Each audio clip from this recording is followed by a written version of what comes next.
There is a particular quiet that settles over the Red Keep before dawn. A silence so complete, it feels as though the stones themselves are listening. If you walked those halls in darkness, past cold hearths and sleeping guards, you would eventually stand before the Iron Throne, a jagged monument of conquest, its blades catching the last of the moonlight. For nearly 3 centuries, the Targaryens ruled from that seat. They came to Westeros as survivors of a fallen empire, wielding dragons and destiny, forging 7 kingdoms into one. Their reign endured war, rebellion, and the death of their greatest power. But it did not endure untouched. The Maesters speak of a coin the gods flip when a Targaryen is born. Greatness on one side, madness on the other. Aerys Targaryen was not born a monster. He began as a promising prince, charming, ambitious, eager to be remembered as a great king. He had friends, he had vision, he had time. What followed was not a sudden break, but a slow unraveling. Suspicion turned to paranoia, paranoia to cruelty, and cruelty to something catastrophic. This is the story of how a dynasty that survived dragons and civil war was undone by one man's descent. The story of how the Iron Throne, forged in fire, nearly reduced its own city to ash. This is the entire story of Aerys Targaryen, the king history remembers as the Mad King. Aerys Targaryen was born in the year 244 after conquest. From the moment he drew his first breath, certain expectations settled upon him like a crown not yet worn.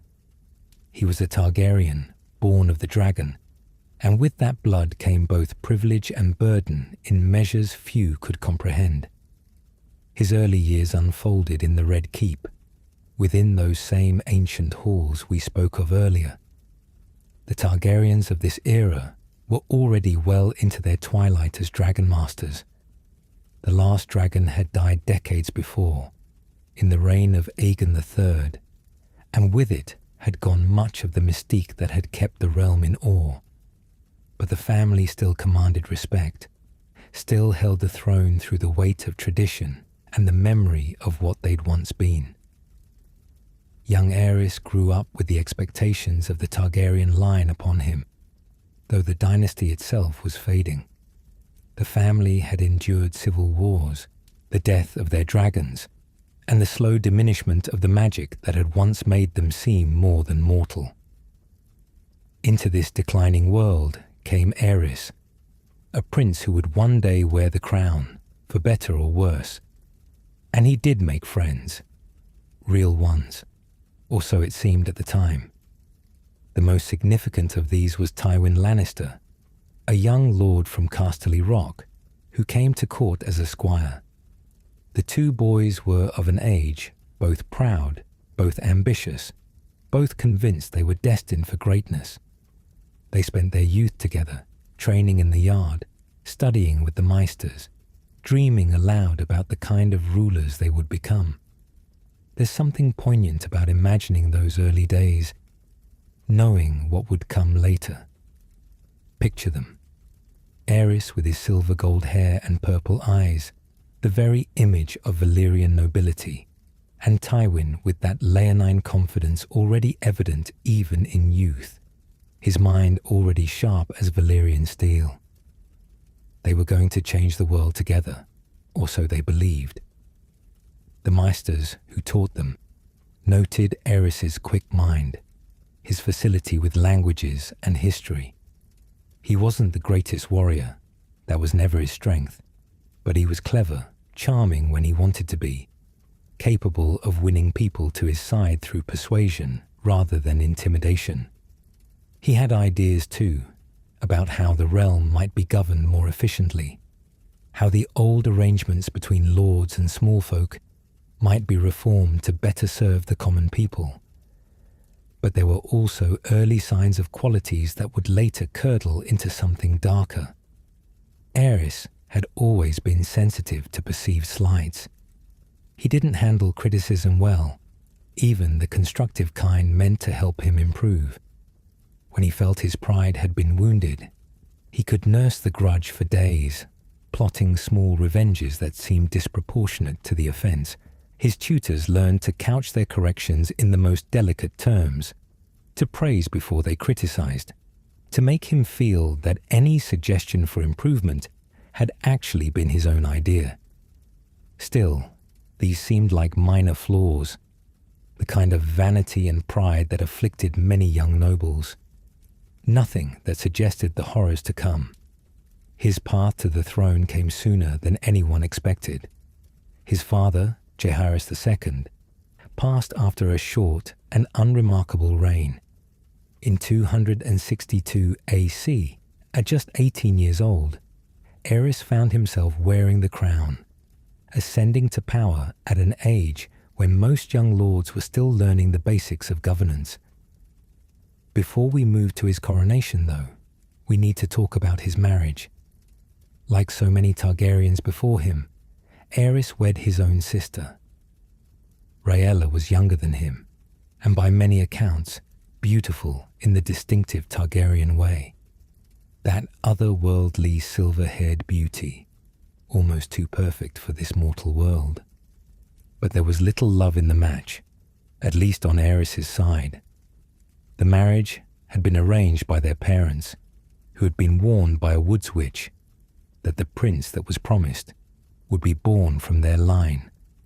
This prophecy, like so many prophecies in the history of Westeros, would drive decisions with consequences far beyond what anyone could foresee. Aerys and Rhaella wed, but the young king's heart was elsewhere. He'd fallen in love, or what passes for love among young princes, with a woman of the court. Her name is lost to history. The records don't preserve it, perhaps deliberately. But what we know is that Aerys desired her intensely and believed she felt the same. When Tywin Lannister, his closest friend, pointed out that pursuing this woman would be both politically unwise and personally dangerous, given his already strained relationship with his queen, Aerys reacted poorly. The friendship survived, but the incident left a mark. He married Rhaella as duty demanded, but the resentment simmered. She became, in his mind, the symbol of everything he'd been forced to sacrifice for the crown. Every disappointment, every frustration of his reign, he would eventually project onto her. Still, when Aerys took the throne, most of the realm felt optimistic. He was young, energetic, full of plans, and he'd done something wise that suggested maturity beyond his years. He'd named Tywin Lannister as his Hand of the King. The Lion and the Dragon, friends since boyhood, now positioned to lead the Seven Kingdoms into a new era. The first years of Aerys' reign seemed to justify that optimism. We'll explore that golden period next. But even then, even in those bright early days when everything seemed possible, there were small moments that hinted at the darkness underneath. The way Aerys' mood could shift suddenly from gregarious to cold, the way he'd interpret innocent comments as insults, the way he'd talk late at night when the wine was flowing about the weakness of his father's reign, about how a true king needed to be feared as much as loved, about how the old dragons had ruled through fire, and those were the times when Targaryens had been truly great. His companions would laugh these comments off as the bold talk of youth. Tywin, pragmatic as always, would steer the conversation back to more practical matters of governance. No one took these moments seriously enough. After all, every young king talks about being strong, about leaving his mark on history. It's the nature of power to inspire grand ambitions.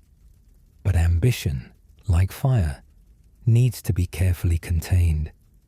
Give it too much fuel, remove the barriers that keep it in check, and it stops being a useful force. It becomes something that consumes everything in its path, including the one who lit it. The coronation of Aerys II took place in the Great Sept of Baelor, that magnificent structure of white marble and coloured glass that dominates the skyline of King's Landing.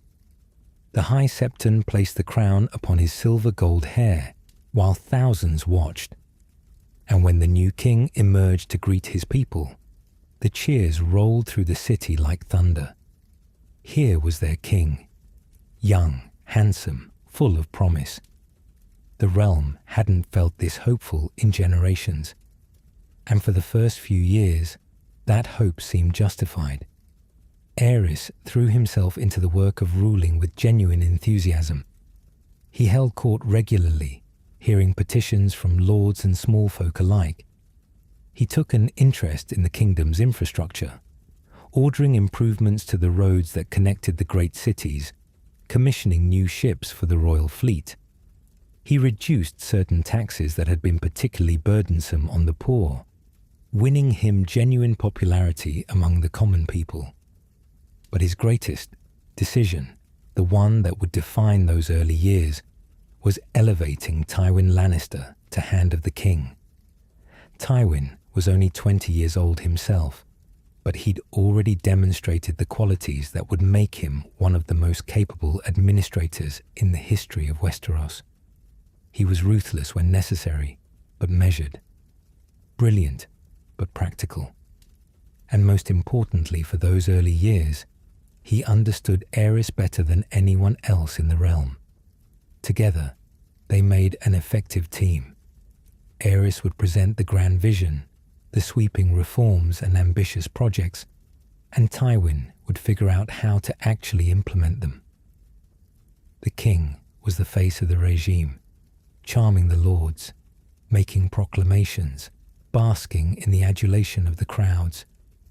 The Hand was the mechanism that turned those proclamations into reality, managing the small council, balancing the kingdom's finances, handling the tedious but essential work of governance. The reign became known for its prosperity, as there were no major wars to drain the treasury and competent leadership managing the realm's resources. The Seven Kingdoms flourished. Trade increased. The harvests were good. The great houses, largely content with their lot, focused on their own affairs rather than plotting against the crown. For a time, it seemed as if Aerys might indeed become the great king he'd always dreamed of being. But even in these golden years, there were signs. They were easy to miss or to explain away, but they were there. Aerys began to show a peculiar sensitivity about his own contributions to the realm's success. When lords would praise the wisdom of the Hand's decisions, the king would grow quiet, his jaw tightening. He started making a point of overruling Tywin on small matters, reminding everyone whose word carried the weight, in ways that seemed petty to those who witnessed them. There was an incident early in his reign that, looking back, carried more significance than anyone realized at the time. A minor lord had sent a petition to the crown complaining about a decision made by the Hand. It was a routine matter, the kind of thing that happens in any government, and Tywin's decision had been correct by any measure.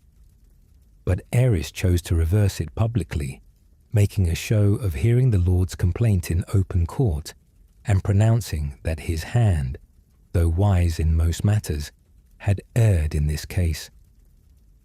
Tywin accepted the reversal without visible reaction, but those close to him could see the flash of something in his green eyes. Not quite anger, Tywin was too controlled for that, but recognition. He understood what was happening. The king needed to prove he was more than just a figurehead, needed to remind everyone that the true power rested with him and not his Hand. The queen suffered in these years too, though more quietly. Rhaella fulfilled her duty, bearing Aerys several children, though most died in infancy or the womb, a curse that seemed to haunt the Targaryen line, perhaps another price of their insistence on keeping the blood pure. Each loss drove Aerys to treat her with less tenderness. He began to speak of her failures openly, blaming her for the deaths of their children, suggesting that perhaps the gods were punishing him through her, and his interests began to shift in troubling directions. He'd always been fascinated by dragons. What Targaryen wasn't? But that fascination intensified into obsession.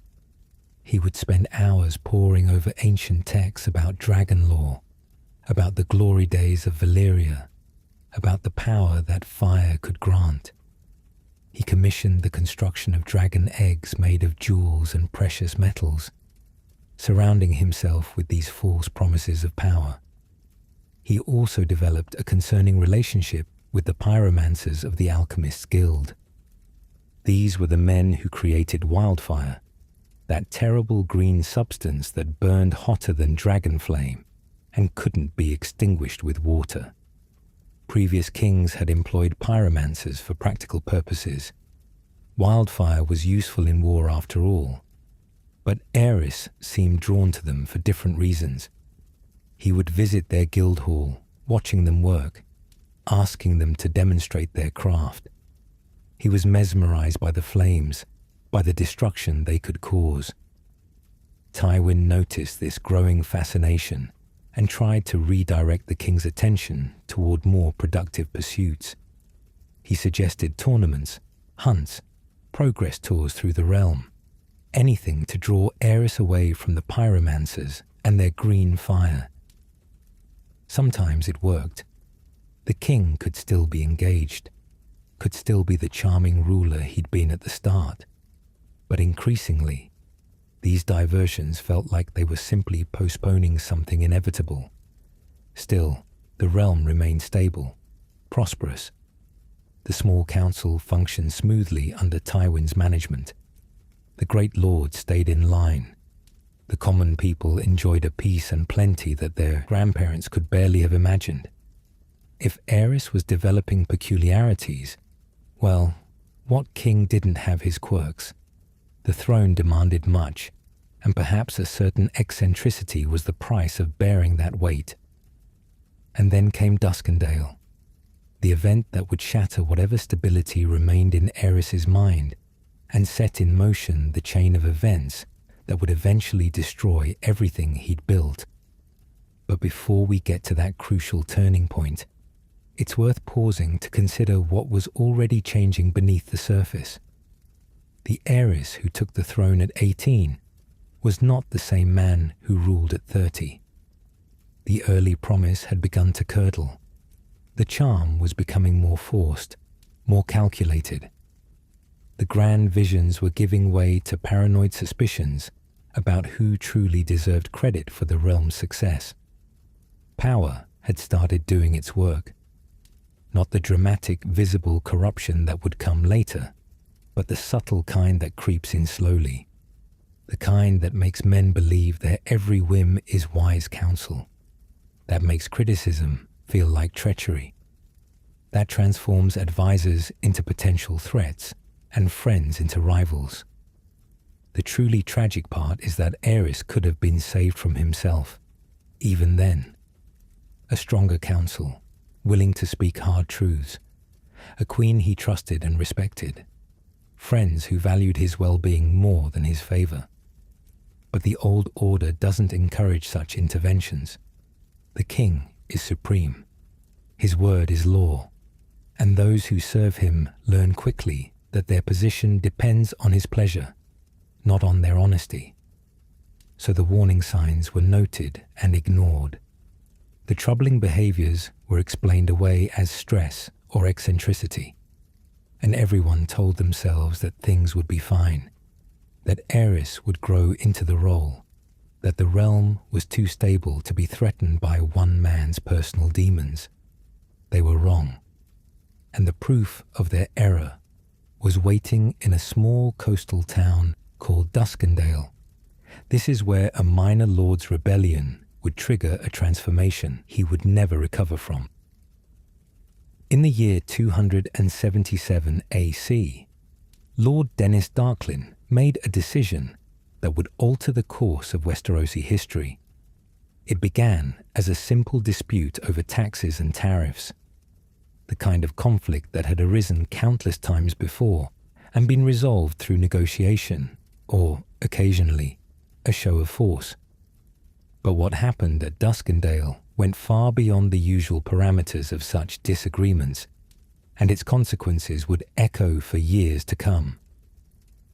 Lord Darklyn, ruling from his seat in the coastal town of Duskendale, had grown frustrated with the Crown's demands. His revenues were shrinking while his obligations remained constant. He'd sent petitions, made requests for relief, but received only delays and denials. His wife, Sarala of Myr, supposedly a woman with unusual ambitions and a fondness for intrigue, encouraged him to take a bolder approach. When Aerys announced a royal visit to Duskendale, ostensibly to discuss the situation, Darklyn saw an opportunity. It was a simple plan: capture Aerys, hold him as leverage, not to kill him, but to force concessions and demand better terms. It was audacious, treasonous, and catastrophically stupid. But it worked, at least initially. When Aerys arrived, expecting the usual ceremonies and deferences of a royal visit, he instead found himself surrounded by Darklyn's men. There was a brief struggle. Several of the king's guards died defending him, but in the end, Aerys was taken captive and imprisoned in Duskendale's castle. Back in King's Landing, news of the king's capture sent the small council into crisis. Tywin Lannister, as Hand, immediately took command of the situation. He assembled an army and prepared to march on Duskendale, but the situation was delicate. Darklyn had made it clear that any attack on the castle would result in the king's immediate execution. The realm's entire order suddenly balanced on the whim of one desperate lord. For 6 months, Aerys remained Darklyn's prisoner. 6 months in the darkness of a castle dungeon, with only brief moments of light and human contact.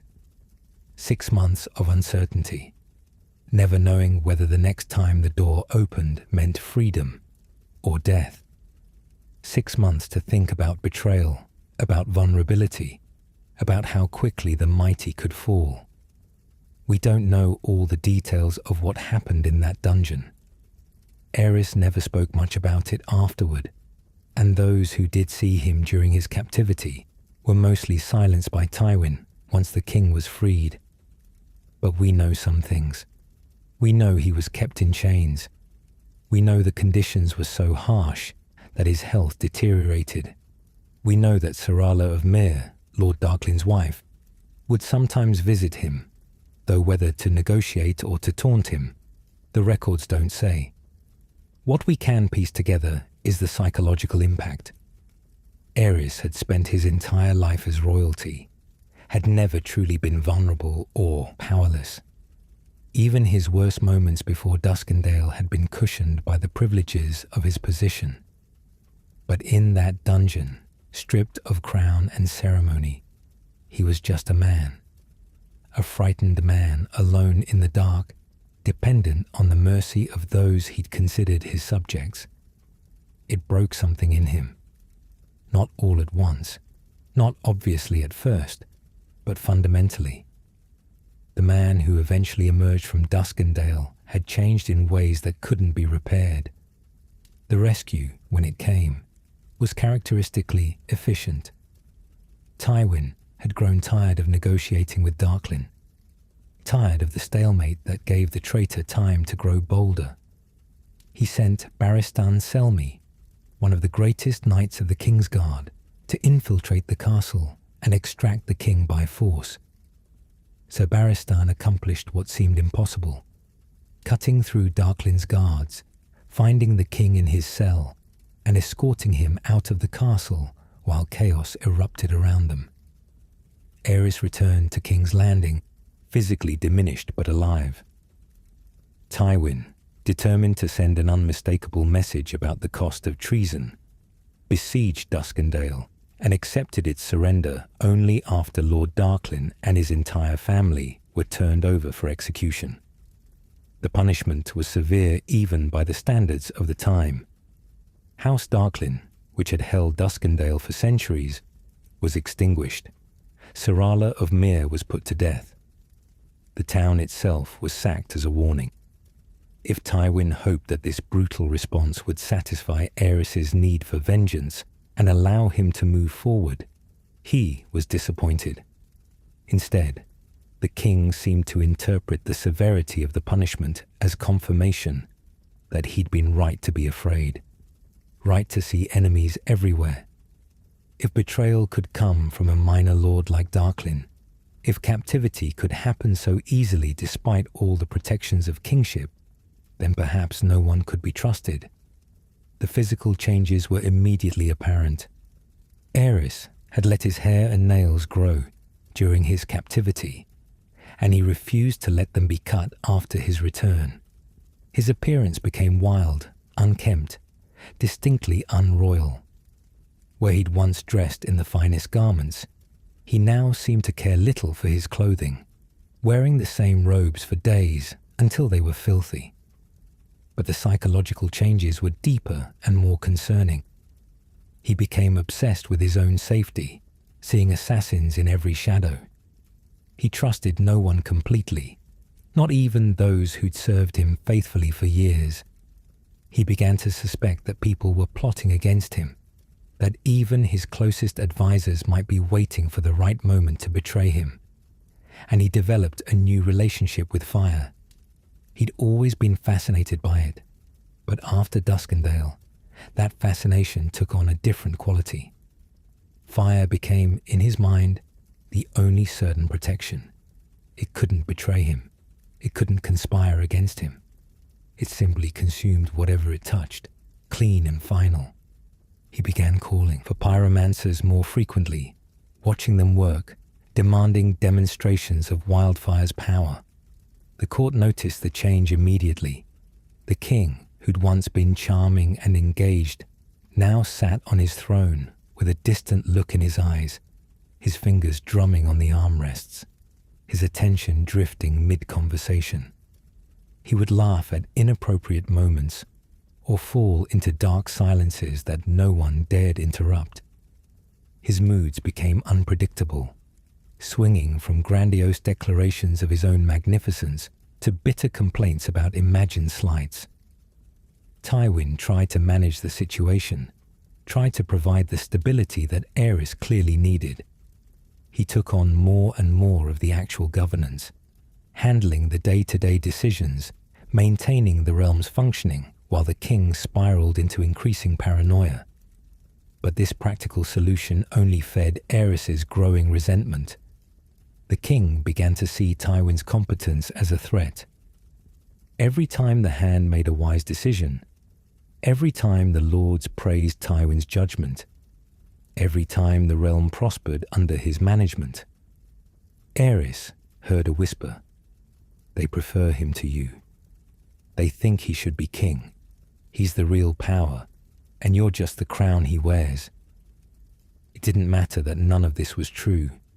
It didn't matter that Tywin had shown nothing but loyalty, that he'd risked everything to secure Aerys's release, that he'd served the crown with dedication for nearly 2 decades. In the king's fractured mind, competence became conspiracy, loyalty became ambition, and the friend who'd stood beside him since boyhood became just another threat to be watched and eventually eliminated. The stage was set for the next phase of the tragedy. Aerys had survived Duskendale physically, but the man who emerged from that dungeon was already halfway to madness.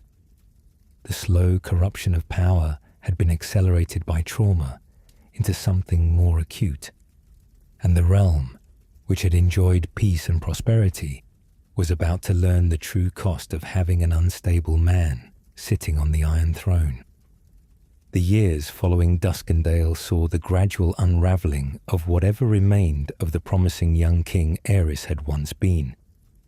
It wasn't a sudden collapse, that would come later, but rather a steady erosion, like water wearing away stone, until one day the entire structure gives way. The paranoia that had begun in the dungeons of Duskendale spread like a sickness through Aerys's mind. He became convinced that people were plotting against him constantly. Not just his enemies, but his friends, his family, his most loyal servants. Everyone became a potential threat. Every kind word a possible deception. Every gesture of respect a mask for hidden contempt. His relationship with Tywin, which had been the foundation of his successful early reign, curdled into something toxic. Aerys couldn't stand the way the Lord spoke about his hand with such respect, couldn't bear the comparisons that inevitably arose. When word would spread of some particularly clever policy decision or diplomatic success, the king's first question was always the same. Was it my idea or Tywin's? And he could always tell, from the way people hesitated before answering, that they knew the truth. So Aerys began to undermine his hand in small ways. He would reverse Tywin's decisions without consultation, sometimes on matters where the hand's judgment had clearly been sound. He would make grandiose pronouncements about new policies without bothering to check whether they were feasible. This would force Tywin to either implement unworkable schemes or face the king's wrath for his supposed disloyalty in not following orders. The small council meetings became exercises in tension. Tywin would present careful, well-reasoned arguments for various courses of action, and Aerys would dismiss them with increasing frequency, not because he had better ideas, but because accepting Tywin's counsel felt like admitting his own inadequacy. The other council members learned to read the room. Agreeing too openly with the hand might anger the king, but ignoring Tywin's sound advice could bring disaster. Meanwhile, the king's fascination with wildfire intensified into something approaching worship. He spent more and more time with the pyromancers, watching them create the substance, testing its properties, discussing its potential uses. The pyromancers, sensing opportunity, fed his obsession. They praised his wisdom in recognizing the importance of their art. They told him that only a true dragon, one with Valyrian blood in his veins, could truly appreciate the power of fire. This flattery worked where Tywin's competence could not. The pyromancers never made Aerys feel inadequate. They never outshone him or drew comparison to his failings. They told him exactly what he longed to hear, that he was special, that he saw truths others could not, that his obsession with fire was proof of his dragon blood. And so, the Alchemist Guild grew in influence and favor, while more practical advisors found themselves increasingly marginalized. The pyromancers began receiving commissions for ever larger quantities of wildfire, ostensibly for potential military use, but the amounts far exceeded any reasonable strategic reserve. Where was it all going? Into the deepest tunnels beneath King's Landing, being carefully positioned according to plans that only Aerys and a select few pyromancers knew in full. Queen Rhaella bore the brunt of the king's deteriorating state in ways both visible and hidden. Aerys had never loved her, but in the early years there had been at least a veneer of courtesy, of the respect owed to a queen. That veneer crumbled. He blamed her for the deaths of their children, called her barren and cursed, suggested that perhaps the gods were punishing him through her. And the queen's chambers became a place of suffering, and the king's guard would hear things no knight should have to hear, while the court pretended not to see the harm left behind. This is one of the darkest aspects of Aerys's reign, and one that the histories often gloss over. The queen suffered at the king's hands, and everyone in the Red Keep knew it. And still, no one intervened. The maesters who tended her injuries kept their silence. The ladies of the court offered sympathy, but no action. The small council pretended not to notice, because to acknowledge it would be to admit that the king had descended into monstrosity, and such admission would demand action that no one was prepared to take. It's worth noting that Rhaella became pregnant during these years, despite the pattern of miscarriages and stillbirths that had plagued her earlier. She would eventually give birth to 2 children who survived, Rhaegar and later, much later, Daenerys. But even these successes seemed to feed Aerys's paranoia rather than soothe it. He became obsessed with the idea that the children might not be his, that Rhaella had been unfaithful, that even his own heirs might be part of the conspiracy against him. There was no conspiracy, of course. That was the terrible irony. The lords of Westeros, despite whatever reservations they might have had about their increasingly erratic king, were not plotting rebellion. They were trying to maintain stability, to work around Aerys's eccentricities, to keep the realm functioning despite the crown's dysfunction. But the king's belief in treachery everywhere made treachery more likely, not less. Because when people are constantly accused of disloyalty, when their good faith is dismissed as manipulation, when competence is punished instead of rewarded, they begin to question whether loyalty is worth it at all. They don't necessarily plot rebellion. Most people never reach that point. But they begin to withdraw their full commitment. They start protecting themselves first and serving the crown second. They look for ways to insulate their families and holdings from the king's unpredictable wrath.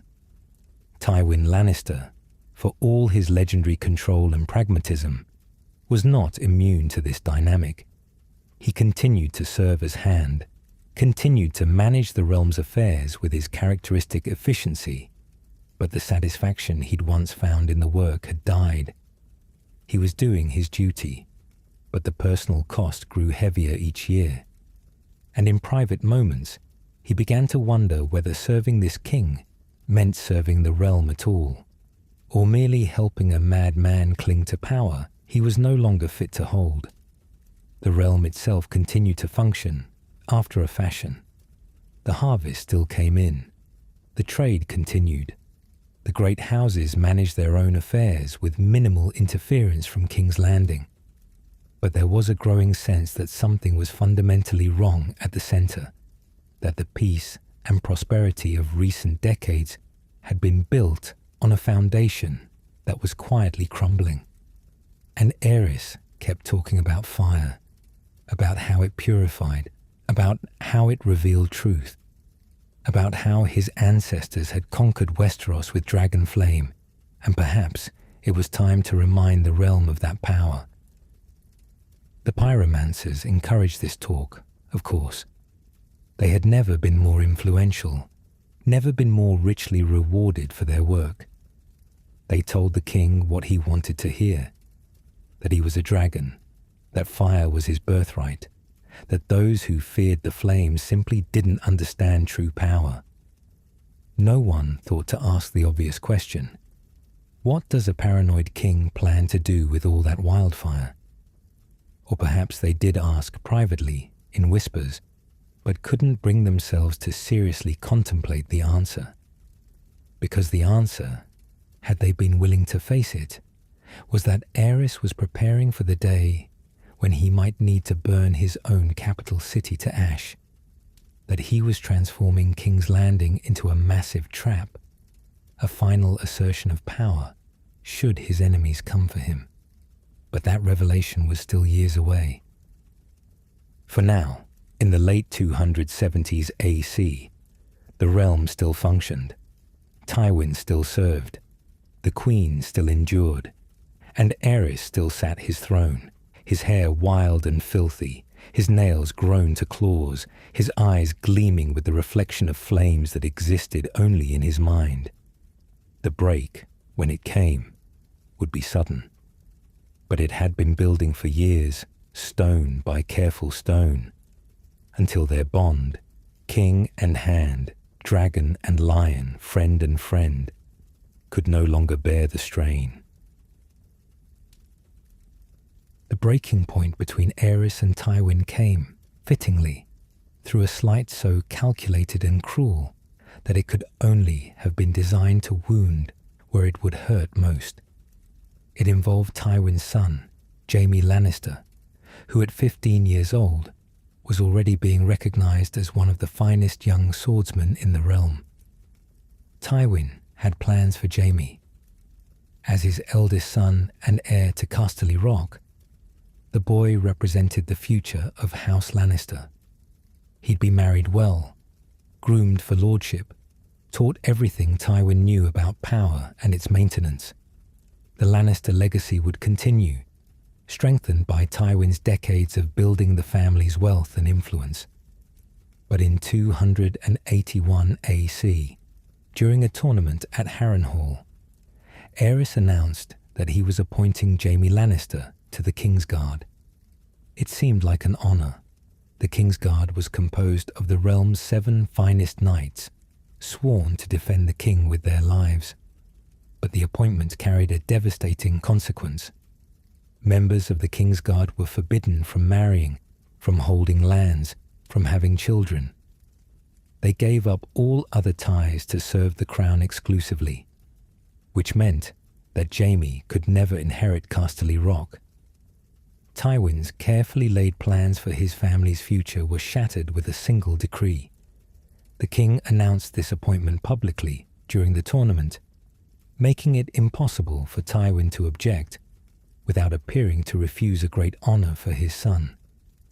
Aerys smiled as he made the proclamation, and those who watched said his eyes never left Tywin's face, drinking in the hand's carefully controlled reaction like fine wine. It was the ultimate insult, and everyone in the realm understood it as such. Aerys hadn't appointed Jaime out of genuine respect for his abilities, though the boy was indeed skilled. He'd done it to hurt Tywin, to take from him the one thing that couldn't easily be replaced, and there was nothing the hand could do about it without appearing ungrateful or disloyal. Some whispered that there was another reason too, that Aerys wanted Tywin's golden son close, wanted a Lannister hostage in the Red Keep to ensure his hand's continued cooperation. It was the same paranoid logic that had driven so many of Aerys's decisions since Duskendale. Trust no one, keep everyone vulnerable, make sure that betrayal would cost them everything they valued. Jaime himself was reportedly thrilled by the appointment. 15 years old, full of idealism, he saw only the honor and not the trap. He would serve the king, uphold justice, be one of the legendary white knights who featured in all the songs. He didn't understand that he was a pawn in a larger game, a weapon his king was using to wound his father. For Tywin, this was the final straw. He'd endured years of being undermined, dismissed, and disrespected. He'd watched his wise counsel ignored while pyromancers and sycophants gained favor. He'd maintained his composure while the king he served descended into paranoia and cruelty.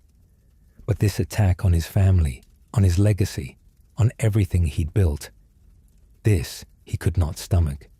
Shortly after Jaime's appointment, Tywin Lannister resigned as Hand of the King. He didn't make a scene, didn't publicly denounce Aerys or list his grievances.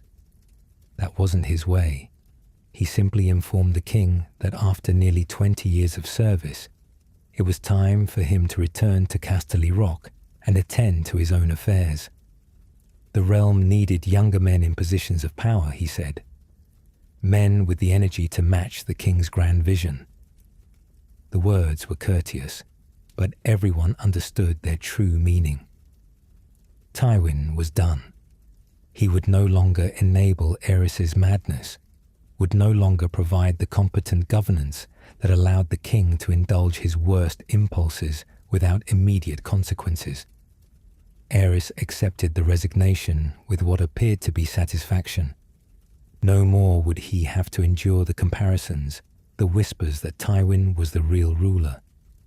Now he could truly govern as he saw fit, surrounded by people who recognized his genius rather than constantly questioning his judgment. The king replaced Tywin with a series of hands who shared one crucial quality. They were weak. They were yes-men, courtiers who understood that their position depended entirely on pleasing the king rather than serving the realm. Owen Merryweather was the first of these, a man notable mainly for his willingness to agree with whatever Aerys suggested, no matter how impractical or cruel.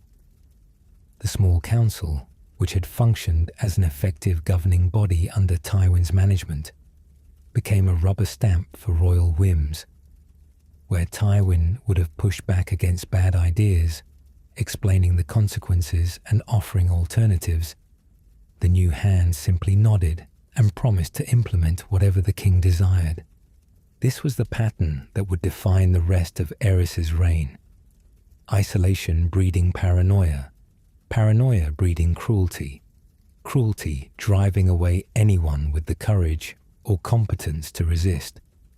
The king surrounded himself with flatterers and enablers, people who told him he was wise when he was irrational, powerful when he was weak, loved when he was feared, and the realm began to suffer for it. Without Tywin's steady hand, the kingdom's finances grew unstable. The roads fell into disrepair. Justice became arbitrary, depending on the king's mood, rather than law or precedent. The great lords, sensing weakness at the center, began to assert more independence, settling their disputes with steel rather than appeals to the crown. But Aerys seemed oblivious to these problems, or perhaps he simply didn't care. He'd spend hours interrogating members of his court about potential conspiracies, demanding to know who they'd spoken with, what had been said, whether they'd noticed anyone acting suspiciously. The King's Guard, which had once been a source of pride, became a prison guard detail. Their primary function was no longer to protect the realm, but to watch everyone for signs of treason, and increasingly, to participate in or witness the king's cruelties. When Aerys decided someone needed to be punished, and he made such decisions frequently and arbitrarily, it was often the King's Guard who had to carry out the sentence. Jaime Lannister, the newest member of that order, found his youthful idealism crushed under the weight of what he was forced to witness. The king he'd sworn to protect was a monster. The honor he'd dreamed of was revealed as complicity. He stood guard outside the queen's chambers, while Aerys abused his own wife.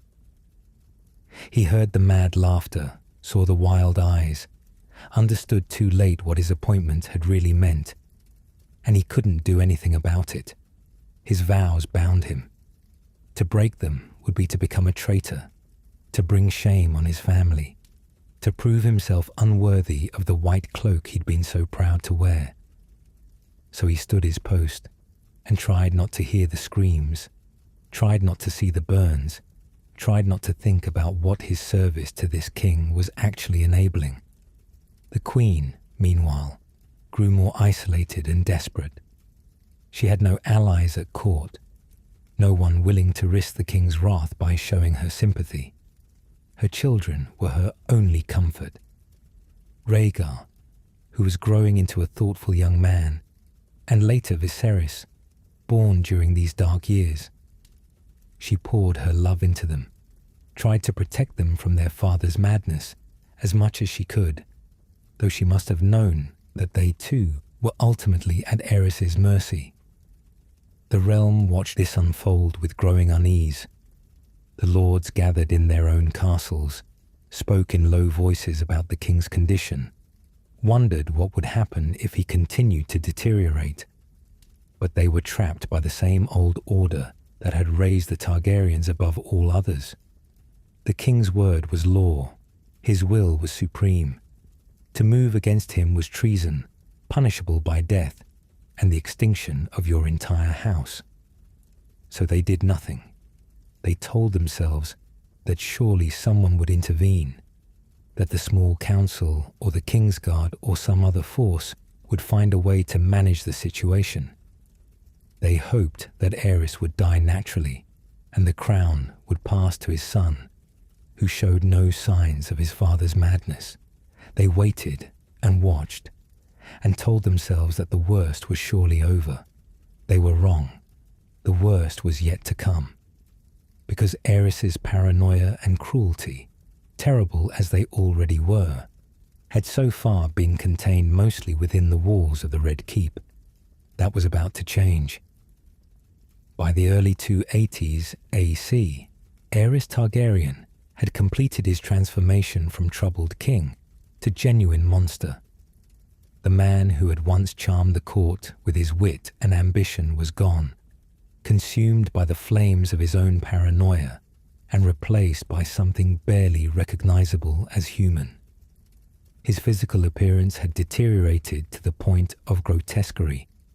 He refused to allow anyone to cut his hair or nails, believing that sharp implements brought near his person were assassination attempts. His hair, once the silver-gold pride of House Targaryen, had grown long and matted, tangled with filth. His nails had become yellowish claws, some curling back on themselves from their unnatural length. He had also developed an aversion to being touched. The few who still had reason to approach him closely reported that he looked unwell, as if the stress had hollowed him out. His robes, which he wore for days or weeks at a time, were often stained and torn. The king of the Seven Kingdoms looked more like a mad hermit than a monarch, but the physical degradation was only the outward sign of the deeper rot.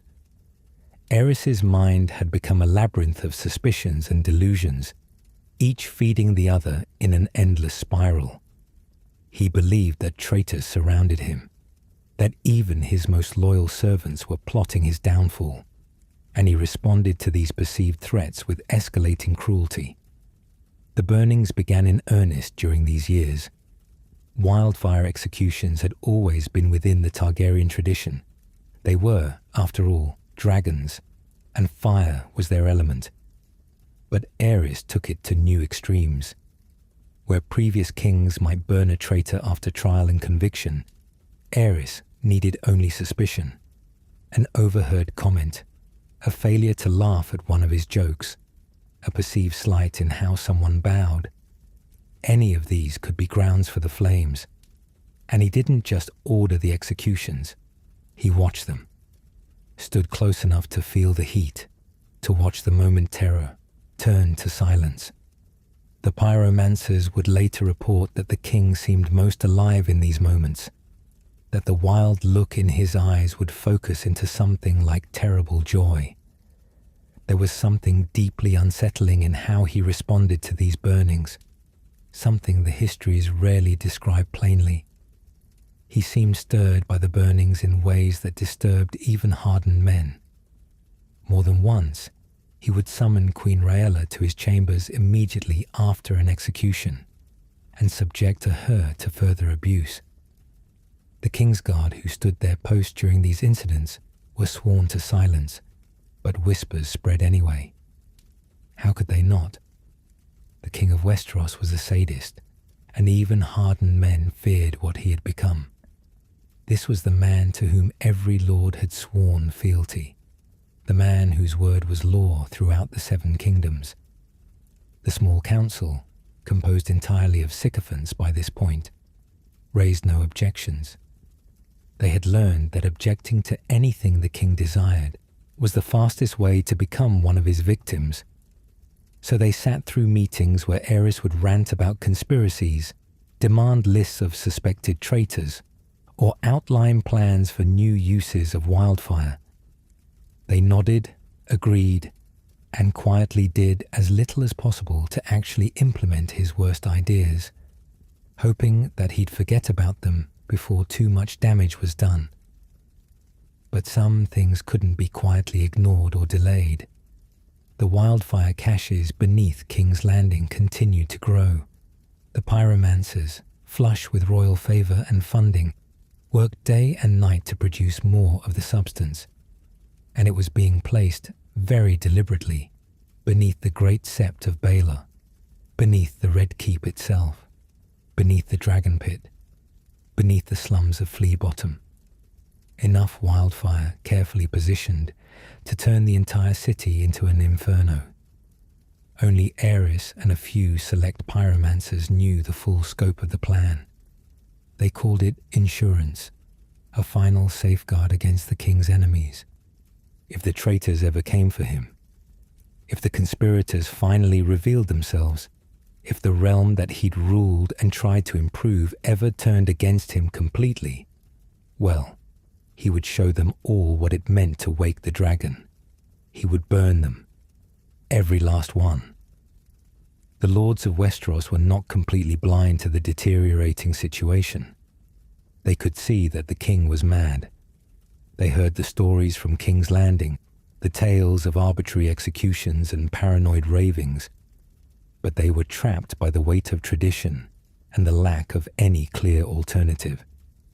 Rhaegar, the crown prince, seemed like the obvious solution. He was everything his father was not. Thoughtful, measured, seemingly stable. If only Aerys would die and the crown pass to his son, perhaps the realm could be saved from the worst of the madness. But Aerys refused to die, and Rhaegar, bound by duty and perhaps his own complicated sense of prophecy, did nothing to accelerate his inheritance. There were whispers during these years that Rhaegar was planning something, that the tournament at Harrenhal in 281 after conquest was actually cover for a great council, a gathering of lords to discuss the king's removal. But if such plans existed, they came to nothing. Aerys arrived at the tournament himself, paranoid that his son was plotting against him, and his presence poisoned whatever unity might have been building. And then Rhaegar did something that, in retrospect, would prove far more destructive than any plot against his father. He crowned Lyanna Stark, betrothed to Robert Baratheon, as the Queen of Love and Beauty. The insult to Robert, to House Stark, to the entire established order of betrothal and honor would have consequences that dwarfed whatever damage Aerys had done to that point. But we're getting ahead of ourselves. Before the rebellion, before the Starks and the Baratheons, there were still years of slow horror in King's Landing. Years when the queens suffered in silence, when the Kingsguard stood their posts and hated themselves for it, when the pyromancers added more and more wildfire to their hidden caches, when Aerys's paranoia deepened into something that went beyond madness, into a kind of malevolent clarity. Because that's the truly terrifying thing about Aerys in his final years. He wasn't always incoherent. There were moments when the madness cleared, and he could discuss matters of state with perfect lucidity. He could be charming when it served his purposes, could play the role of king convincingly enough to fool those who didn't know better. The madness wasn't a fog that obscured his mind completely. It was more like a fire that would flare and recede, and in its dying light, he could still plan, still scheme, still hurt people with deliberate precision, rather than random cruelty. This made him more dangerous, not less. A completely incoherent madman can be managed, controlled, perhaps even pitied, but Aerys retained enough intelligence to know exactly where to strike to cause the most pain.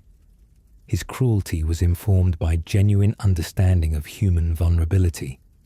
He knew that the threat of execution could be more powerful than the execution itself, keeping potential enemies paralyzed with fear.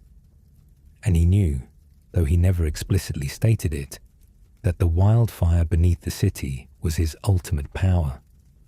Not power to defeat enemies or win wars. He was past caring about such conventional goals, but power to deny everyone else their victory. If he couldn't have King's Landing, if the throne was going to be taken from him, if the traitors he imagined were finally going to succeed in their plots, then no one would have it. The city, the crown, the realm itself, all of it would burn. It was the logic of a madman, but it was still logic, and it would guide his final catastrophic decisions when the rebellion finally came. The tournament at Harrenhal in 281 after conquest was meant to be the greatest gathering of nobility in a generation. Lord Walter Went spared no expense, offering prizes so lavish that knights and lords came from every corner of the Seven Kingdoms. It was a celebration of chivalry, of the old traditions, of everything that was supposed to be noble about Westerosi culture. But beneath the pageantry, darker currents swirled. There were those who believed the tournament was actually cover for a great council, a secret meeting where the lords would discuss what to do about their increasingly unstable king. Rhaegar Targaryen, the crown prince, was rumored to be the architect of this plan, using his father-in-law's tournament as a pretext to gather potential allies. If this plan existed, it died before it could be born. Aerys, paranoid as ever, heard the whispers about the gathering and decided to attend himself. It was the first time in years that the king had left King's Landing, and his appearance shocked those who hadn't seen him recently. This wild-haired, filthy-nailed spectre was their king. This creature who flinched at sudden movements and muttered to himself was the man who ruled the Seven Kingdoms. But Aerys's presence served its purpose. Whatever discussions might have been planned about his removal became impossible with him sitting in the gallery, his eyes darting from face to face, searching for signs of conspiracy. The Lord smiled and bowed and pretended everything was normal, and Aerys smiled back with those two wide eyes, seeing confirmation of plots in every gesture of courtesy. Varys, the spider, master of whispers and keeper of secrets, was there too. He'd become one of Aerys's most trusted advisors, feeding the king's paranoia with carefully curated intelligence about supposed threats.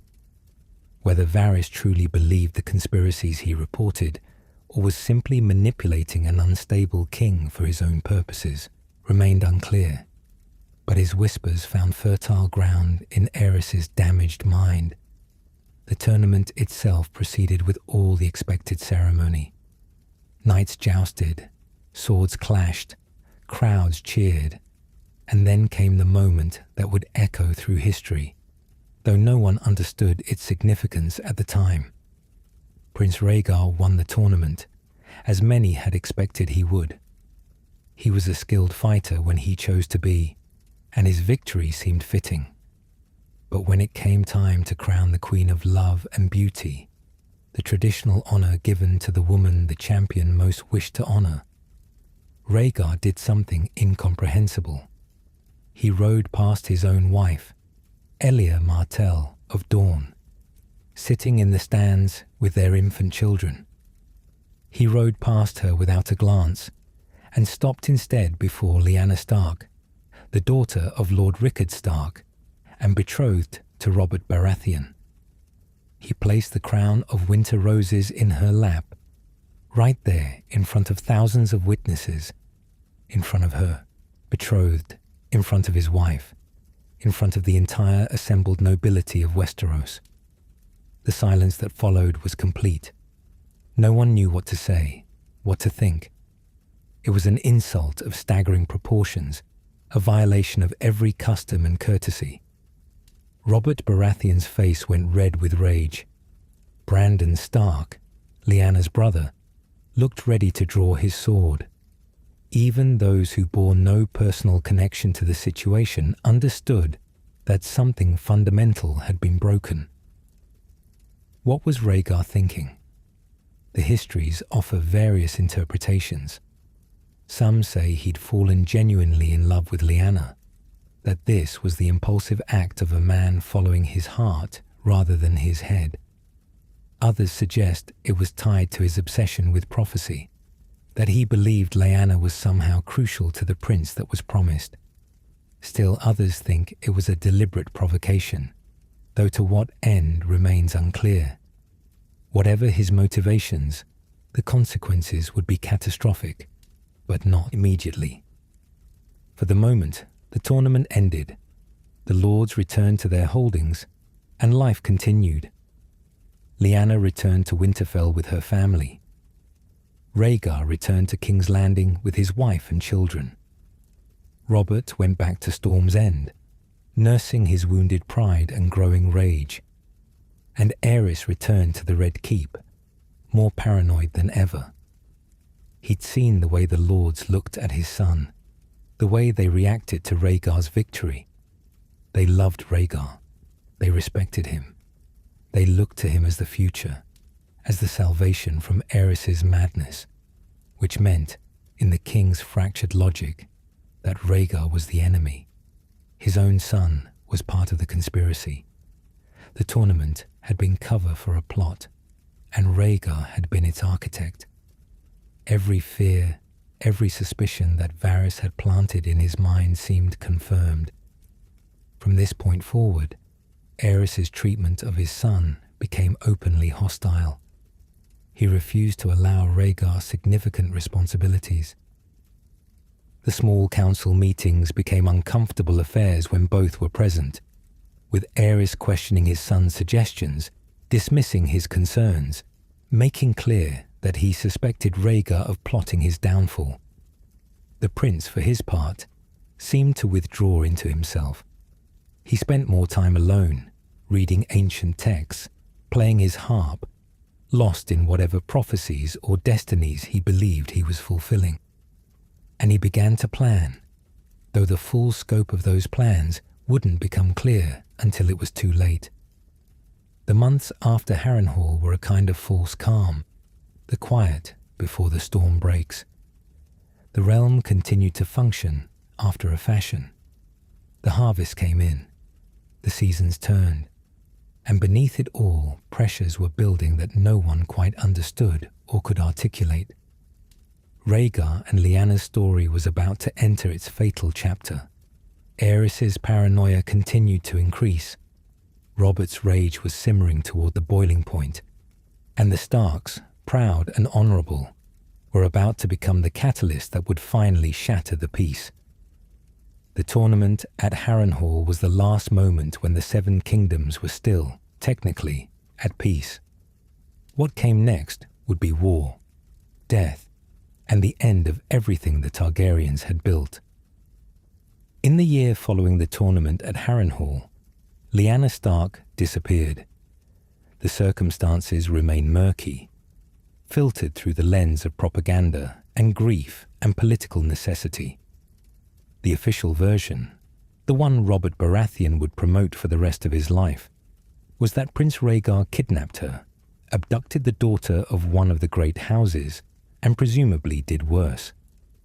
Whether Lyanna went willingly, whether she and Rhaegar were actually in love, whether there was some element of prophecy or destiny at play, these questions remain unanswered. What matters for our purposes is not the truth of their relationship, but how it was perceived, and how those perceptions drove men to make choices that would drown the realm in blood. When news reached Winterfell that Lyanna was gone, taken by the Crown Prince, her eldest brother Brandon reacted with the hot rage that characterized the Starks of his generation. He was young, prideful, convinced of his own righteousness, and he made a decision that, in hindsight, seems catastrophically stupid, but which, in the moment, probably felt like the only choice an honorable man could make. Brandon Stark rode to King's Landing with a small group of companions. He rode straight to the Red Keep, and before the walls of that ancient fortress, he shouted for Rhaegar Targaryen to come out and die. In front of witnesses, in the heart of the capital, he called for the death of the Crown Prince, the heir to the Iron Throne. It was a challenge born of fury and wounded pride, the kind of hot-headed response that songs celebrate when the challenger is vindicated. But Brandon wasn't facing a villainous knight in single combat. He was threatening the son of a paranoid, increasingly unstable king who saw traitors in every shadow. Aerys had Brandon and his companions arrested immediately. He charged them with plotting to murder Rhaegar, with treason against the crown, and then he sent word to Winterfell, demanding that Lord Rickard Stark come to King's Landing to answer for his son's crimes. Rickard came. What else could he do? His son was held captive by the king. Royal summons couldn't be ignored. Perhaps he believed he could reason with Aerys, could explain that Brandon's actions were those of a passionate young man, not a traitor. Perhaps he thought there would be a trial, a chance to present his case, to argue for mercy or at least justice. If he harbored such hopes, they died quickly. Aerys had no intention of holding a fair trial. He'd already decided that the Starks were part of the great conspiracy against him, that they'd been plotting all along, that their son's challenge to Rhaegar was proof of their treasonous intent. What happened next was one of the most grotesque episodes in the entire history of the Targaryen dynasty. Aerys declared that he would give Lord Rickard a trial by combat, as was his right as a lord accused of treason. But instead of appointing a champion to fight for the crown, the king declared that fire would be his champion. Rickard Stark was suspended from the rafters of the throne room in his armor, while a fire was built beneath him. The heat would do what steel could not, and Brandon, his son, was brought in to watch, bound in a cruel contrivance at his throat, with a sword just out of reach. The setup was diabolical in its cruelty. Brandon could see his father dying, could hear his screams, and a sword lay temptingly close. If he could reach it, perhaps he could cut his father down, could end this horror. So he struggled, strained, fought with every ounce of strength to reach that blade.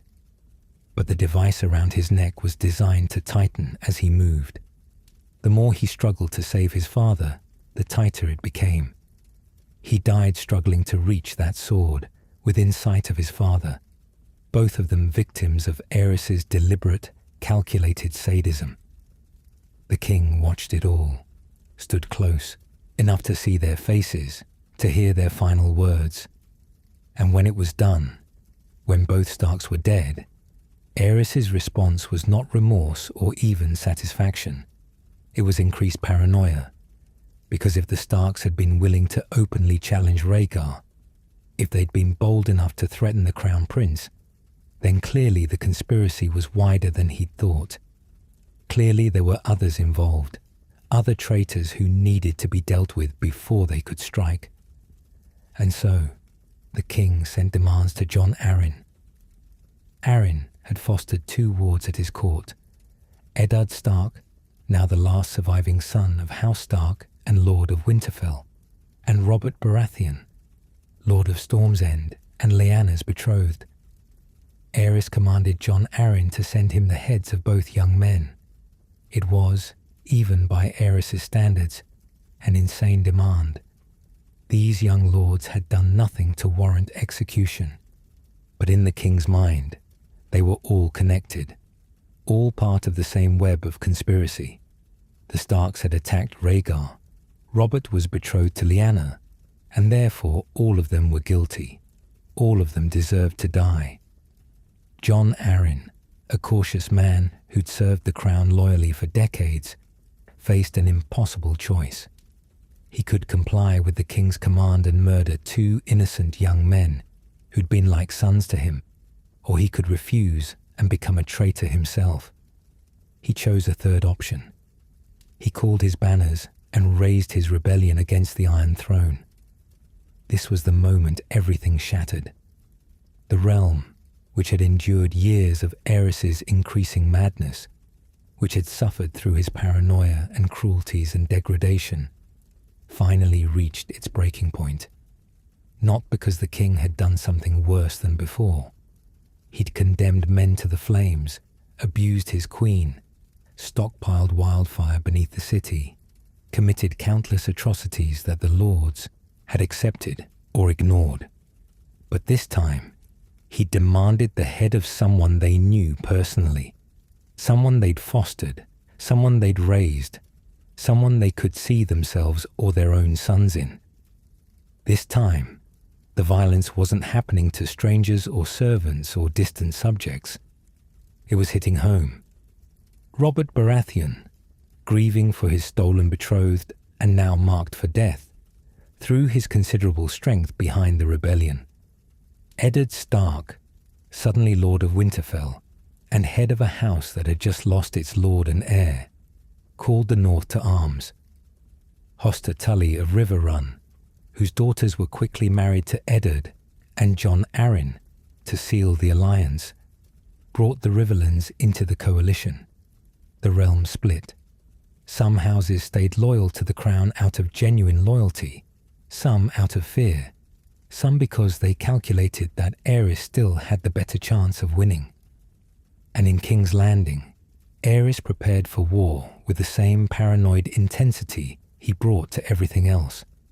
He saw vindication in the rebellion. He'd been right all along. They had been plotting against him. The traitors had finally revealed themselves, and now would burn them all.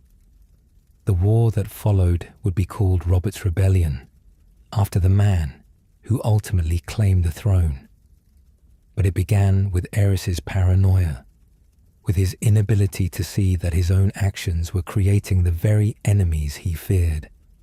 He'd turned loyal lords into rebels, transformed a family dispute into a war that would consume the realm, all because he couldn't distinguish between challenge and treason, between anger and conspiracy. The Starks had died for nothing, victims of a mad king's delusions, but their deaths would be avenged. The question was how much more blood would be spilled before that reckoning came. The war that convulsed Westeros from 282 to 283 after conquest was brutal, chaotic, and ultimately transformative. Robert Baratheon, Eddard Stark, and Jon Arryn led their coalition against the Loyalist forces, and the realm split along lines that had as much to do with ancient grievances and political calculation as with any moral judgment about the king. Aerys, from his seat in King's Landing, prosecuted the war with characteristic paranoia. He trusted no one completely, suspected everyone of incompetence or betrayal, and made decisions based more on his fears than on military reality. His generals in the field often found themselves undermined by contradictory orders from the capital, by the king's sudden changes of strategy, by his insistence on punishing perceived failures with death. The king kept Jaime Lannister close during this period, promoted him to personal guard despite his youth. This wasn't honor, it was insurance. As long as Jaime stood at the king's side, Tywin Lannister couldn't commit fully to either side of the conflict. The old hand had returned to Casterly Rock and maintained a careful neutrality, watching to see which way the war would turn before committing his strength. Aerys saw this neutrality as potential treachery. He believed Tywin was waiting for the right moment to join the rebels, to get revenge for the slights of previous years. So he kept Tywin's son close, kept him in the White Cloak, kept him where the king could see him, and where any move against the throne would cost the boy his life. Queen Rhaella suffered new depths of abuse during the war years. As the war turned against him, Aerys grew more volatile and cruel, taking his fear and rage out on those closest to him. The rebellion's crucial moment came at the Battle of the Trident. Robert and Rhaegar Targaryen met in single combat on that battlefield, the hammer against the prince in his dragon-emblazoned armor. Whatever Rhaegar was fighting for, his father's throne, his prophecies, his love for Lyanna, it wasn't enough. Robert struck him down, and the rubies from Rhaegar's armor scattered into the river. News of the prince's death shattered Aerys. His son, his heir, the young man he'd suspected of plotting against him, dead. Some part of the king seemed to break in that moment, though it's hard to imagine what more could break in a mind already so fractured. But the news pushed him into new realms of paranoid fantasy. He sent Queen Rhaella and young Viserys away to Dragonstone for their safety. Perhaps it was the last flicker of paternal instinct, or perhaps he simply wanted them out of King's Landing before what he was planning. Because by this point, Aerys had made his decision about how the war would end. If he couldn't have King's Landing, no one would. The wildfire caches placed throughout the city over the years were about to serve their purpose. He began giving orders to the pyromancers, preparing for the moment when he would give the final command. "Burn them all," he told his pyromancers. "Burn them in their homes. Burn them in their beds." The same phrase, repeated over and over in his rasping voice, his wild eyes gleaming with anticipation of the flames. The plan was comprehensive. The wildfire would ignite simultaneously throughout the city. The great sept of Baelor would explode in green flame. The Red Keep itself would burn. The slums of Flea Bottom, home to 500,000 small folk, would become an inferno. Every man, woman, and child in King's Landing would die in the fire, and the rebels would find only ashes when they arrived. It was madness on a scale that defied comprehension. Not strategic madness, where a ruthless decision serves some larger purpose, but pure destructive madness, the final expression of a man who'd lost everything except the power to deny others their victory. As the rebel forces approached King's Landing, as the war turned decisively against the loyalists, Aerys's behavior became more erratic. He paced the throne room, muttering to himself, his clawed hands gesturing as he imagined the flames.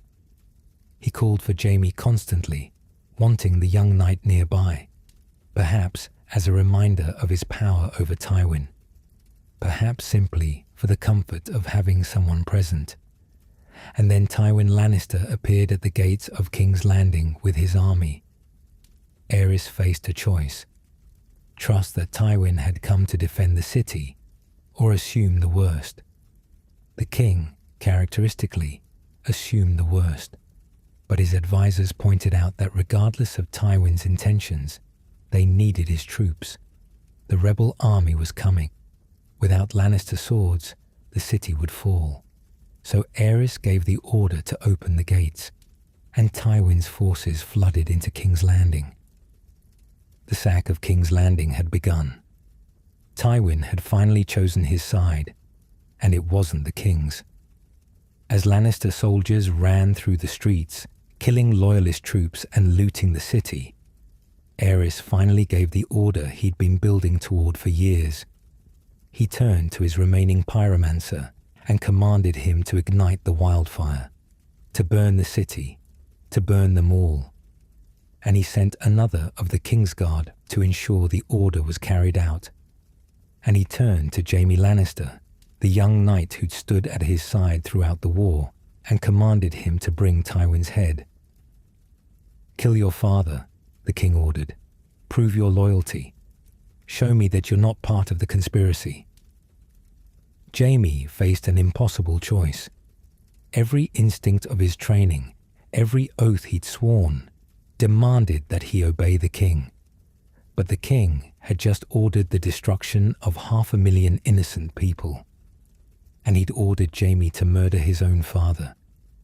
The songs and stories of chivalry that had drawn Jaime to the Kingsguard had never prepared him for this moment. They told of knights defending the innocent, upholding justice, serving with honor. They never explained what to do when your king was a madman, and your oaths demanded you enable mass murder. What Jaime did next would define the rest of his life. would earn him a name that would follow him forever. We'll explore that choice and its consequences in our final section. But before we get there, it's worth pausing to consider how completely the situation had collapsed.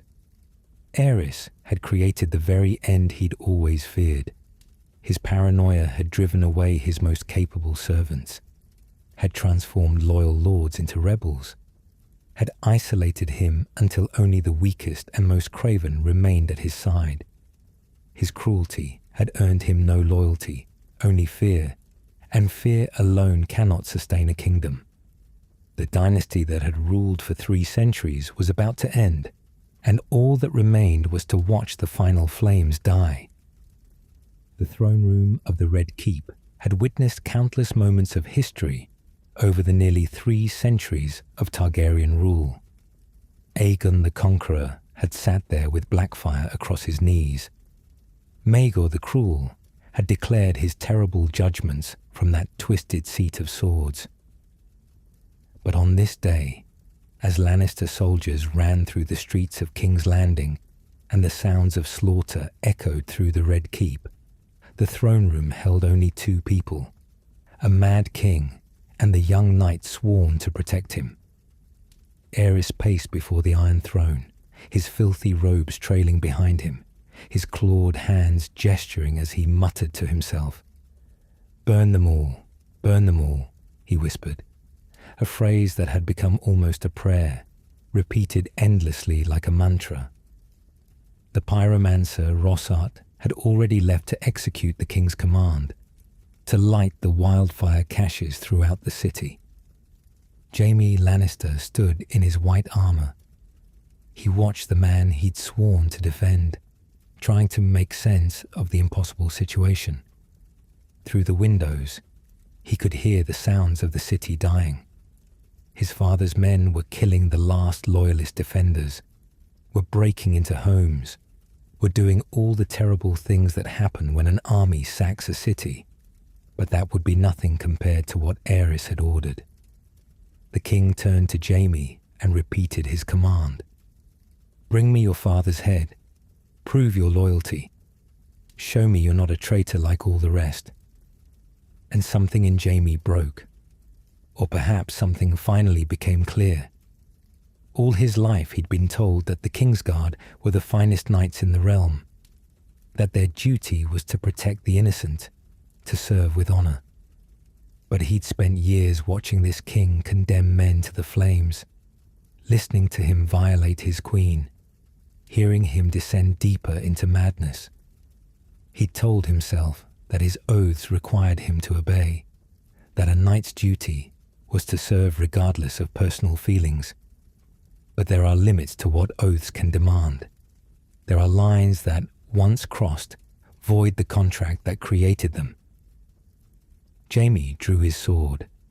The blade whispered as it left the scabbard, and Aerys's eyes went wide.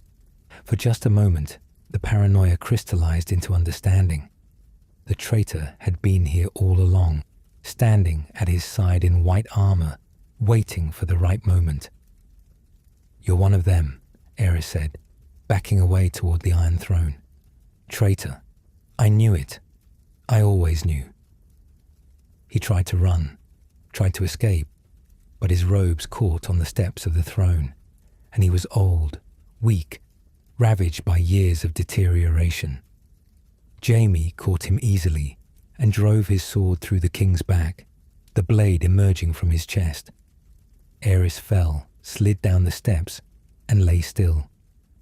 The last Targaryen king died as he'd lived in his final years. Afraid, paranoid, convinced that everyone had betrayed him. And in this final case, he was right. Jaime had betrayed him, had broken his oath, killed the man he'd sworn to protect. But Jaime wasn't finished. He sheathed his bloody sword and went to find Rossart, the pyromancer who'd been sent to ignite the wildfire. He found him in the tunnels beneath the Red Keep, preparing to carry out the king's final command to turn King's Landing into an inferno that would consume 500,000 souls. Jaime killed him too, executed him without ceremony or hesitation, because dead men can't light fires. And then he searched until he found the other pyromancers who knew about the wildfire caches, who could still carry out Aerys's mad plan. He killed them as well, methodically, efficiently, ensuring that the secret died with them. When Eddard Stark finally entered the throne room, leading the first of the rebel forces into the Red Keep, he found Jaime Lannister sitting on the Iron Throne itself, his white cloak stained with blood, his sword across his lap. The king lay, dead at the base of the throne, a pool of dark blood spreading across the floor. Ned saw a traitor, a knight who'd broken his most sacred oath, who'd killed the man he was sworn to protect, and who now sat mockingly on the throne he'd just vacated through murder. The judgment was immediate and harsh, and it would follow Jaime for the rest of his life. But Jaime never told the full story, never explained about the wildfire, about the 500,000 people he'd saved, about the impossible choice he'd faced. Perhaps he didn't think anyone would believe him. Perhaps he didn't want to be seen as making excuses for breaking his oath. Perhaps some part of him believed he deserved the condemnation, that killing a king, even a mad one, was a sin that could never be justified. So he became the Kingslayer, the knight who'd proven that oaths meant nothing, that honor was a lie, that even the Kingsguard could be bought or turned. The man who'd saved King's Landing became its villain, at least in the eyes of those who didn't know the full truth. The sack of King's Landing continued for hours after Aerys's death. Lannister soldiers, let loose in the city, took full advantage of the chaos. They killed, looted, and burned. Tywin had chosen his side, but the price of that choice was paid by the small folk who'd never had any say in the war at all. And in the Red Keep, Lannister men found Rhaegar's wife and children, Elia Martell and her babies, Rhaenys and Aegon, innocent victims of a conflict they'd had no part in creating. What happened to them was brutal and unforgivable, a crime that no amount of political necessity could justify. When Robert Baratheon finally arrived in the city, expecting to find his enemies defeated and his throne waiting, he found instead the aftermath of slaughter. The king he'd rebelled against was dead, killed by one of his own Kingsguard. The prince's family had been murdered, their bodies presented as trophies, and Tywin Lannister stood amid the carnage, having won the war by betraying the king he'd served for decades. The wildfire remained hidden beneath the city, its existence unknown except to Jaime and perhaps a few others who didn't understand its full scope. It would stay there for years, a buried secret, a trap that Aerys had set and Jaime had disarmed. Future generations would walk the streets of King's Landing never knowing that they lived on top of enough wildfire to destroy the entire city. Aerys Targaryen was dead. The dynasty he'd represented had fallen. Robert would take the throne, marry Cersei Lannister to seal his alliance with Tywin, and establish a new order built on the ashes of the old. But the cost of this transition, the price paid in blood and honor and innocence lost, that debt would take generations to fully reckon with. And the realm would never quite escape the shadow of those final days, when a mad king had tried to burn the world. When the fighting ended and the smoke cleared, Westeros found itself fundamentally transformed. The Targaryen dynasty, which had ruled for nearly 300 years, which had seemed as permanent as the seasons themselves, was finished. Robert Baratheon sat the Iron Throne, backed by Lannister gold and the swords of those who'd won the war. But victory brought no clean resolution, no sense that justice had been served, or that the realm was better for the changes. Too much blood had been spilled, too many crimes committed, too many compromises made. The new order was built on foundations that would prove just as unstable as the old. Queen Rhaella and her son Viserys had fled to Dragonstone before the city fell. She would die shortly after giving birth to Daenerys, the last child of Aerys' madness, born in storm and exile. The Targaryen line continued, but only as fugitives, sheltered by those still loyal to the old dynasty. Tywin Lannister emerged from the war more powerful than ever. The calculation that had led him to betray his king, waiting until the last moment to choose sides, then sacking the city to prove his commitment to the winning side, went unpunished, and indeed was rewarded. The man who'd enabled Aerys for years, who'd helped him build the prosperous realm that had allowed the king's madness to fester unchecked, emerged from the war more powerful than ever. Jaime remained in the Kingsguard despite having killed the king he'd sworn to protect. Robert kept him on, some said to humiliate Tywin. Others said because even Robert understood that Jaime's skill was too valuable to waste. But the white cloak was now a reminder of broken oaths, rather than a symbol of honor, and Jaime would spend the rest of his life being reminded of his failure. The wildfire beneath King's Landing stayed where Aerys had placed it. Jaime kept the secret, knowing that revealing it would raise questions about how he knew, would lead to stories about the Mad King's final plan. Better to let it remain hidden, to let people believe that Aerys had simply been a paranoid madman, rather than a paranoid madman who'd nearly succeeded in destroying the entire city. As for Aerys himself, history would remember him as the Mad King, the tyrant whose cruelties finally pushed the realm to rebellion. The official histories would note his paranoia, his burnings, his degradation, but they would elide many of the worst details. The violation of his queen would be mentioned obliquely, if at all. The full scope of his wildfire plot would remain largely unknown.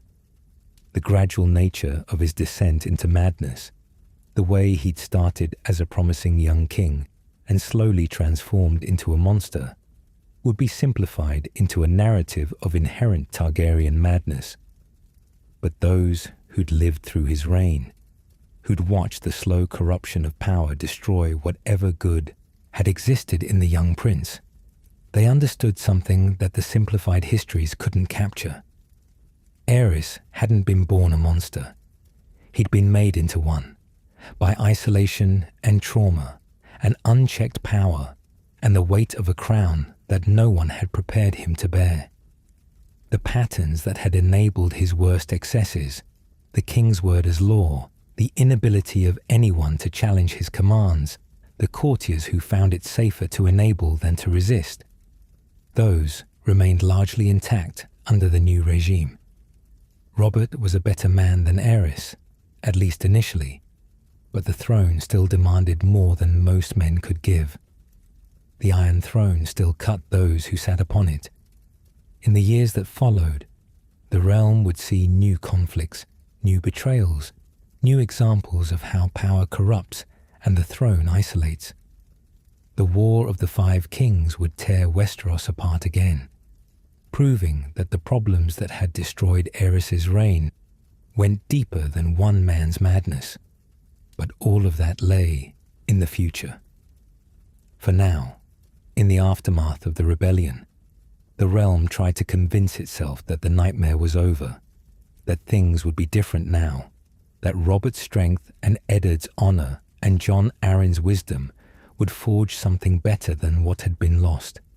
They were wrong, but they needed to believe it, because the alternative, accepting that the same forces that had corrupted Aerys could just as easily corrupt anyone else who sat that throne, was too terrifying to contemplate.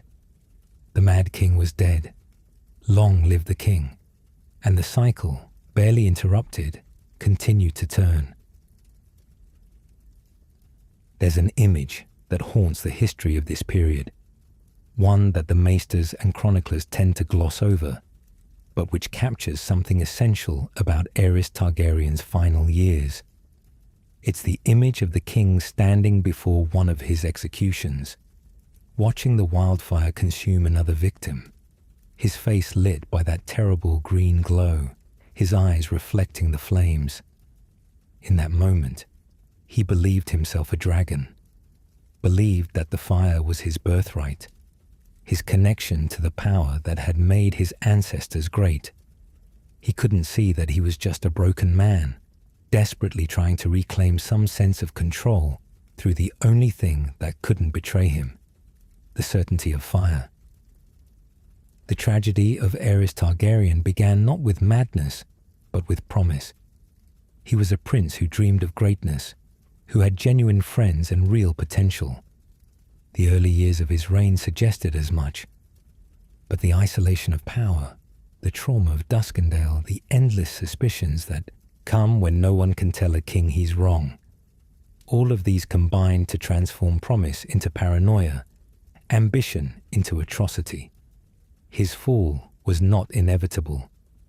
There were moments when intervention might have prevented the worst excesses, when those around him could have provided the counsel he needed.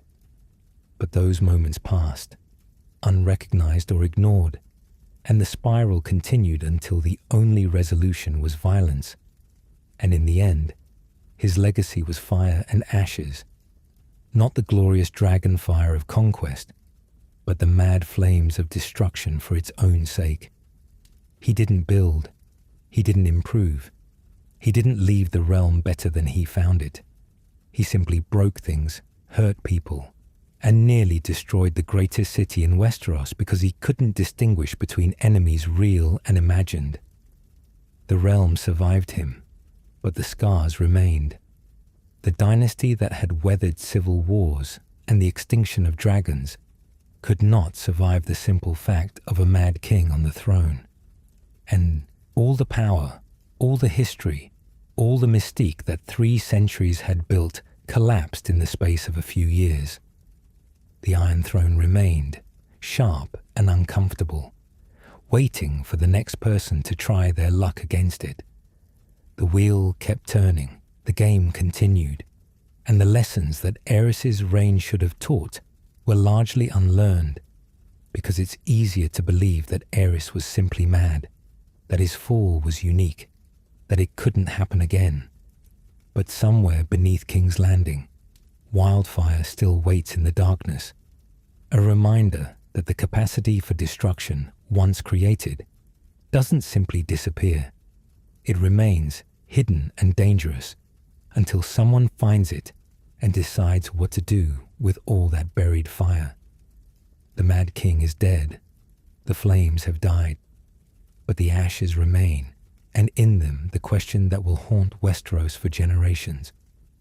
What becomes of a realm when the man who sits the throne mistakes power for strength and fire for certainty?